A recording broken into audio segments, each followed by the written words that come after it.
अंबाबाई मंदिराचे ऐतिहासिक गरुड मंडपाच्या पुनर्बांधणीत मोठा घोळ झाला आहे. कधी उंची कमी तर कधी लाकडाचा दर्जा खराब असा सावळा गोंधळ या कामात सुरू असून या गलतानपणामुळे चक्क 2.25 कोटी रुपये अक्षरशः पाण्यात गेले आहेत. नेमकं काय घडले आणि भाविकांच्या पैशाचा हा चोराडा का झाला पाहूया या विशेष रिपोर्टमध्ये. साधारण 1838 ते 1843 साली उभारलेला अंबाबाई मंदिरातील गरुड मंडप हा ऐतिहासिक आणि धार्मिकदृष्ट्या अत्यंत महत्त्वाचा भाग मानला जातो. मात्र 200 वर्षांहून जुन्या असलेल्या या लाकडी खांबांना वाळवी लागल्याने जानेवारी 2023 मध्ये हा मंडप उतरवण्यात आला आणि नवीन मंडप उभारण्याचे काम हाती घेण्यात आले. पश्चिम महाराष्ट्र देवस्थान समितीने पुरातत्व विभागाकडे या महत्त्वपूर्ण कामासाठी तब्बल 22,85,00,000 रुपयांचा भव्य निधी वर्ग केला. यातून एकूण 48 नवीन लाकडी खांब उभारले जाणार होते, पण नियोजनाचा असा काही बोजवारा उडालाय की ऐकून तुम्हीही थक्क व्हाल.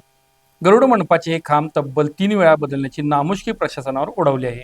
सुरुवातीला कर्नाटकातील आणि तामिळनाडूतील लाकडाचा विचार झाल्यानंतर चंद्रपुरातून सागवानी लाकूड आणले गेले, पण खांब तयार झाल्यावर त्याच्या दर्जाबाबत शंका उपस्थित झाली.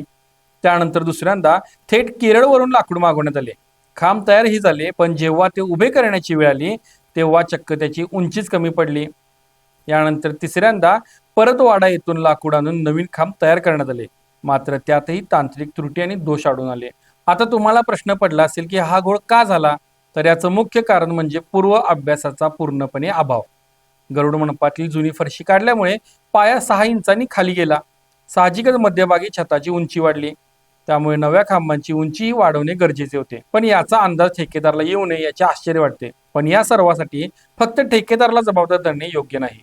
यामध्ये मंदिर प्रशासन आणि पुरातत्व विभाग सुद्धा तितका जबाबदार म्हणावा लागेल, कारण या कामासाठी एखादा तज्ज्ञ नेमणे गरजेचे होते आणि आत्ता या कामासाठी तज्ज्ञाची नेमणूक करणे म्हणजे वराती मागून घोडेच म्हणावे लागेल. फक्त कोल्हापूरसाठी नाही तर लाखो भाविकांसाठी महालक्ष्मी हा जिव्हाळ्याचा आणि संवेदनशील असा विषय आहे आणि याचं गांभीर्य राखतच हे काम होणं अपेक्षित होतं, पण तसं झालेलं दिसून येत नाहीये. या एका चुकीची किंमत किती मोजावी लागली माहितीये? एका खांबासाठी सरासरी 9,20,000 रुपये खर्च येतोय. याच हिशोबाने 8 खांब तब्बल 3 वेळा बदलले गेले. परिणामी 2.25 कोटी रुपये पाण्यात गेलेत असं म्हणायला हरकत नाही. मग या 2.25 कोटींच्या नुकसानाची जबाबदारी नेमकी घेणार कोण, हा अनुत्तरित प्रश्न कोल्हापूरकरांना सतावतोय.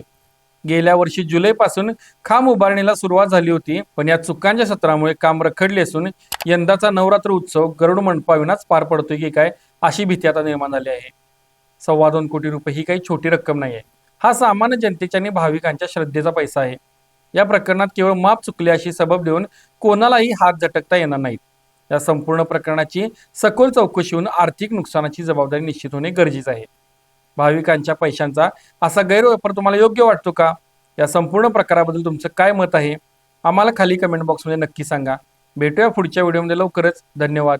माझ्याकडे एक सरप्राईज आहे. गोकुळचा आस्वाद परंपरेचा गोकुळ आईस्क्रीम सोबती प्रत्येक क्षणाचा गोकुळ आईस्क्रीम.